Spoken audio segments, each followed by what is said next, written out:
මගෙන් මේ වගේ අසාධාරණ ඉල්ලීමක් කරන්නේ ඇයි? මට බෑ. මට කෝච් පෙට්ටියේ නිදා ගන්න ඕනේ.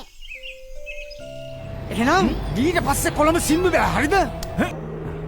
නංගිල මෙහෙත් ආවද? මෙහෙට? ඔයාට මේක රජදහනක් වුණාට මේ මිනිස්සු ගෙන්නන්න පුළුවන්ද මේ වත්තට? රජදාන ගලන ගඟ වියලි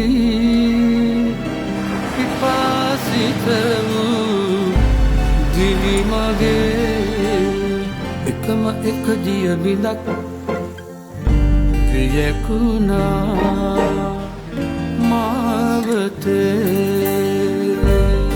චිත්‍රපටයට මේ වගේ ලස්සන ස්ටෝරි එකක් බිල්ඩ් අප් කරන්න හිතුනේ ඇයි? මේක ජගත්ගේ මගේ දෙවෙනි චිත්‍රපටය. අපි ඊට කලින් කතා කරපු හොරර් ෆිල්ම් එකක් තමයි අපි try කරලා තිබ්බේ. ඊට මේ කොහොමත් අපි පොඩක් වයසට යද්දී ඊට පස්සේ අපේ ජීවිතයේ තීරණාත්මක සංදි වලට එද්දී අපිට තීරණා දෙමාපියෝ අපි දෙමාපියා සහ අපිත් අපේ දෙමාපියොත් අතර තියෙන ප්‍රශ්නයත් මට ඉන්න ළමයි එක තියෙන ප්‍රශ්නයත්. ඉතින් අපි ඒ වගේ සදාකාලික තේමාවක් ගැන කතා කරන්න තමයි උත්සාහ කරන්නේ. චිත්‍රපටයේ චරිත තෝරගද්දී මේ චරිතවලට මේ කෙනාව අදාළ කොහොමද ගලපගත්තේ මේ කෙනා ගැලපෙනවා කියලා? නෑ එහෙම ලොකුවට තැනකට අපි චිත්‍රපට චරිත වලට යන්නේ නැහැ.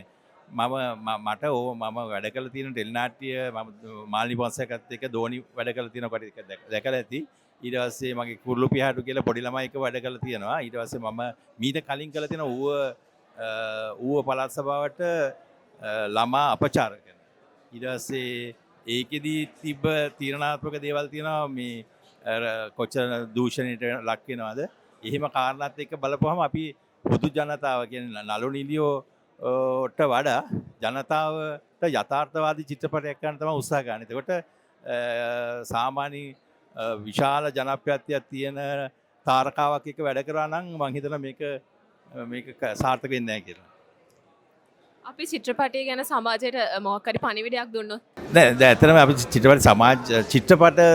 චිත්‍රපටි වලදී චිත්‍රපටි සංස්කෘතියක් කියන එක බොහෝ වෙලාවට ලංකාවේ මේ මොහොතේ නැහැ. නමුත් අපි බලාපොරොත්තු වෙනවා චිත්‍රපටි තුළින් ශෝධනයක්.